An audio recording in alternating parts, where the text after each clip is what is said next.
Okay, it's time that I do myself another must-read of the week. I don't think I did a must-read in a while, so I might as well do something grand, something that holds dear to me. This is based off of my most favorite harem series of all time. My most favorite harem series. And it's created by a guy who's considered to be one of the granddaddies of harem series ever created. He has made this golden standard when it comes to harem series of making great female characters, designs, and even some amazing, memorable scenes. This is by the name of Ken Akamatsu. He's created all kinds of series, but today I'm giving you actually a 2-for-1 deal. I recommend you guys go read Negima and UQ Holder. But man, did you already review UQ Holder the anime? I did. And guess what? It sucked. It really, really sucked. Made by JC Staff, who sucks at adapting manga series, and it was terribly placed, axed. The animation was here, they're okay, and they suck the true color of UQ Holder out of the manga into the anime. They just destroyed it. All the dark scenes, all the cruelty, the blood, all that. But episode 1, yeah, episode 1 was bloody and some others, but no. Yuki Holder was way worse than that. But before I get to my little tangent, Akumatsu is known for making a lot of good harem series. One of his first and well-beloved series of all time is Love Hina. The very first one, I watched that years ago. Oh my god, the quality on that show. It was terribly adapted. Then Negima came out. And then that was terribly adapted. That was given so many tries. They did Negima, the original one, which was boring to me. Then they did Negima 1000%, which made no sense. Then they did the one where they're Aliaba and then New World. The animation quality was good, but it still sucked. It was made by Studio Shaft. It was like no matter what good series Akumatsu Ken would make, no studio would ever do his work justice. As I'm saying is every time he would make a good manga series, no one would ever properly adapt his series. Hell, when they delivered the final Negima movie, which I was hyped for, they freaking picture booked the last final battle of the series, and the rest of it was just original content, not based off the manga whatsoever. It's like they were too scared to adopt the dark parts of his series. My most favorite part of Ken Akamatsu's series is the Negima and /UQ Holder. Why I keep saying these two is because these two are related to each other. You have Negima, then you have UQ Holder, which is the future of Negima, or one of its alternate futures, I would add on. So let's start off with Negima. It starts off by a boy, 10 years old, Nagy Springfield, a genius who worked his hardest ever since seeing his father saving his village years ago that was under attack. And he vowed that he would become a great magician, just like his father. He became so good to the point that he was able to become a teacher at an all-girls boarding school in Japan. And there he visited a class of all 32 female students. Yes, 30 freaking 2, I believe it was 32. It's been a while. But anyways, one of the main ones he gets close to is Asa, a girl who likes older men, but can't stand little boys. They see them as not knowing brats, and she can't stand them whatsoever. Unfortunately, they're living together in a dorm. So this is supposed to be a love, heartthrob, crazy harem about a bunch of girls about go off to high school, falling in love with a 10-year-old boy because his gentleman charm and his way to act like an adult, but yet still being a kid at heart.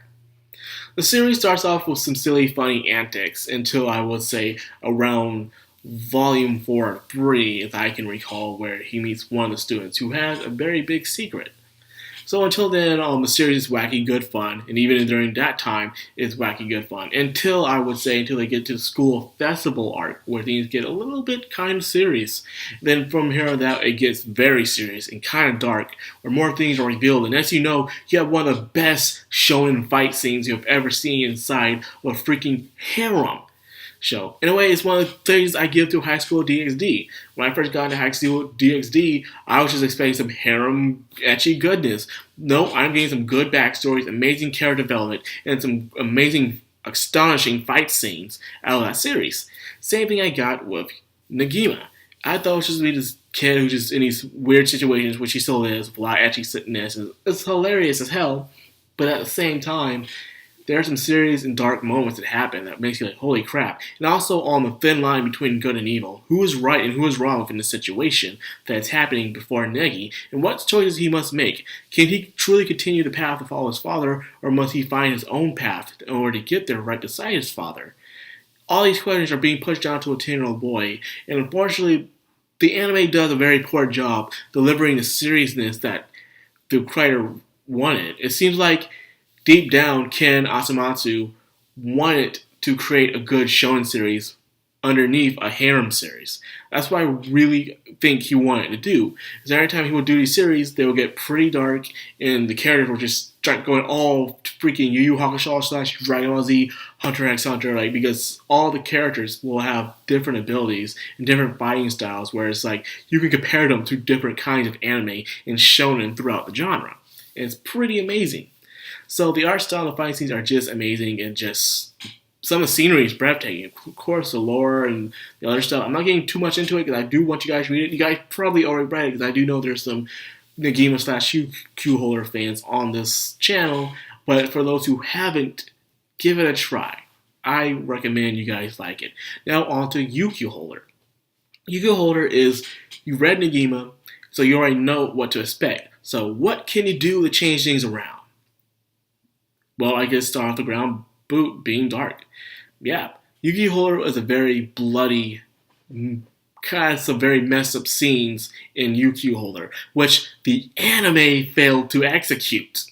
A lot of people are praising some of the fights that are being held in Yu-Gi Holder, which I could say in the anime has some cool fights, but they weren't as epic, as grand as they were in the manga. So much detail, so much crap going on.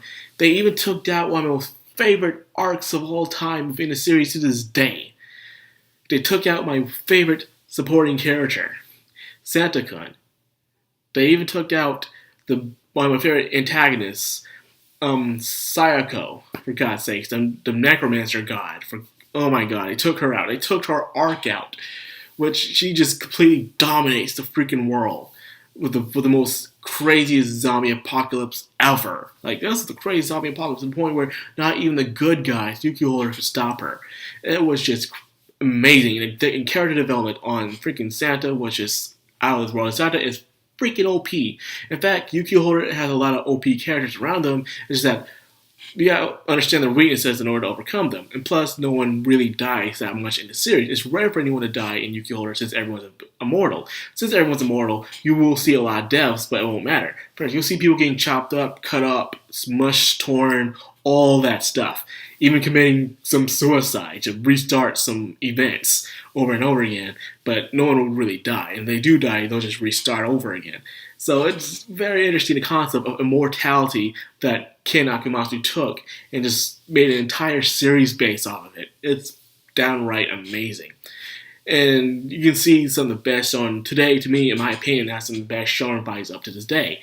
And some people will be straight off because who are newcomers, who are only fans of Yu-Gi-Oh! Or not his other work, they will say, well, it's a lot of ecchi scenes into it, all that. We don't get away from the ecchi stuff, go to the main story.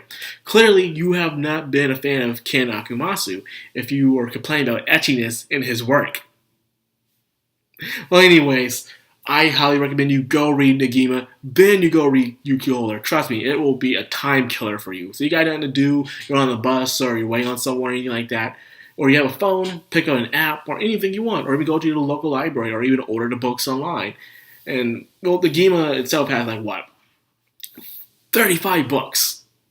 35 volumes, so yeah, you'll keep yourself busy there. I forgot how many Yu-Gi-Oh! Holder has, but it's quite a few, too. So, yeah. It's just a damn shame to me that none of these series ever got a proper anime adaptation, ever. So, it's a damn shame. So, we'll always have the books. We'll always have the books. So yeah, please go read it. Don't watch it. You can watch it if you want to, but first, read it first. Then watch it. Because you'll be really pissed when you do. Trust me on that. Or it should be the other way around. It's entirely up to you. I'm not your daddy. Anyways, I hope you guys give this series a chance. It's really good. It's one of my top 5 faves, by the way. So it's a highly recommend on my list. So anyways, enjoy this video. Enjoy my content. Me just giving you recommendations of anime, manga, and news. And of course, reviews. Well, drop me a like, comment, and subscribe. And hit that bell icon so you get notified every time I upload. This has been Madcrown on Anime. Signing out.